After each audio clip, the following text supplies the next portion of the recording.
What's up mga idol? Super import ng SMB, suspended sa Game 3.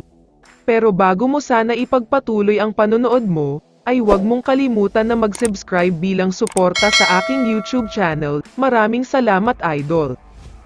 Tulad ng inaasahan, isang magandang laban na naman ang nangyari sa Game 2 semifinals, laban ng Barangay Ginebra at SMB. Palakasan nga ng tama ang naging tema ng laban na ito, pero mas nanaig ang SMB. Ibang klase kasi talaga ang ginawa nila, dahil sa tuwing nakakahabol ang Ginebra ay sumasagot sila, kapag may run naman ang Ginebra ay may run din silang ginagawa, kaya naman palagi nilang nakukuha ang kalamangan. Kaya naman sobrang malungkot talaga ang lahat ng mga Ginebra fans, dahil isang masakit at mapait na pagkatalo ang nakuha ng paborito nilang team, kaya naman dahil sa pagkatalo na ito ay 0-2 na sila ngayon at malapit nang ma-eliminate.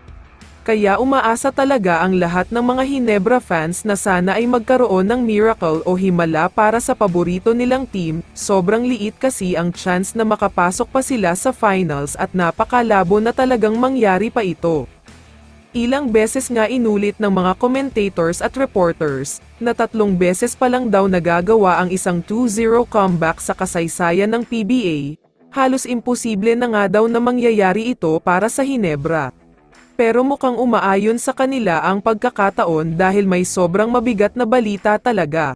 Ang balita nga na ito ay tungkol sa import ng SMB na si Benny Boatwright, at siguradong matutuwa ang lahat ng mga Ginebra fans.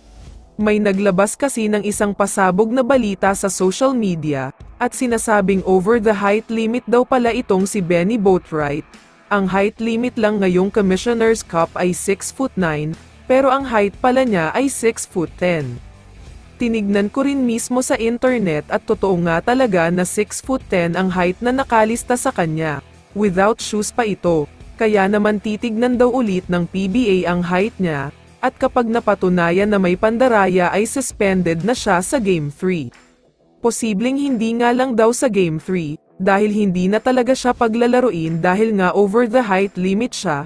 Mukhang ito na ang balita na hinihintay ng Ginebra at ng mga Ginebra fans, kaya naman delikado na talaga ang SMB dito.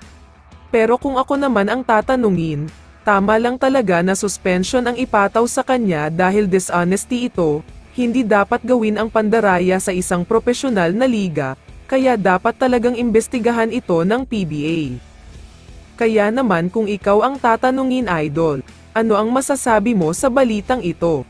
I-comment mo naman ang sagot mo sa tanong na ito. So dito na nagtatapos ang video na ito. Maraming salamat sa pagsuporta at panonood mga idol. Ingat at bye-bye.